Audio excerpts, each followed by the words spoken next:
Friends welcome to our channel. Friends ఈరోజు రెండు తెలుగు రాష్ట్రాల్లోని ప్రధాన నగరాల్లో బంగారం మరియు వెండి ధరలు ఏ విధంగా ఉన్నాయో తెలుసుకుందాం. అంతకు ముందుగా మా నుంచి మీకు ఒక రిక్వెస్ట్, మా వీడియో ఇంకా లైక్ చేయకపోతే లైక్ చేయండి. మీరు ఇచ్చే లైక్ నాకు ఎంతో సపోర్ట్ ఎంకరేజింగ్గా ఉంటుంది. అదేవిధంగా మా ఛానల్ని సబ్స్క్రైబ్ చేసుకోండి, పక్కన వచ్చే గంట సింబల్ యాక్టివేట్ చేసుకోండి. ఫ్రెండ్స్ ఈరోజు రెండు తెలుగు రాష్ట్రాల్లోని ప్రధాన నగరాలైన హైదరాబాద్, విజయవాడ, విశాఖపట్నాల్లో బంగారం మరియు వెండి ధర చూసినట్లయితే 22 క్యారెట్ల 10 గ్రాముల బంగారం 79,400 రూపాయల దశలు అవుతూ ఉండగా 22 క్యారెట్ల గ్రామ్ బంగారం 7,940 రూపాయల దశలు అవుతుంది.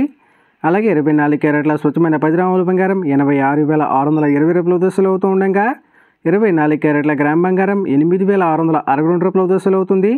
అలాగే 1 కేజీ వెండి 1,05,000 రూపాయల దశలు అవుతూ ఉండగా గ్రాము వెండి 105 రూపాయల దశలు అవుతుంది. ఫ్రెండ్స్ ప్రతిరోజు ఇదే విధంగా బంగారం మరియు వెండి ధరలు తెలుసుకోవాలనుకుంటే మా ఛానల్ని సబ్స్క్రైబ్ చేసుకొని పక్కన వచ్చే బెల్ ఐకాన్ ట్యాప్ చేసి ఆ పక్కన వచ్చే ఆల్ అనే ఆప్షన్ యాక్టివేట్ చేసుకోండి. ఈ విధంగా చేయడం ద్వారా మేము చేసే ప్రతి వీడియో కూడా మీకు నోటిఫికేషన్ ద్వారా వస్తుంది ఫ్రెండ్స్.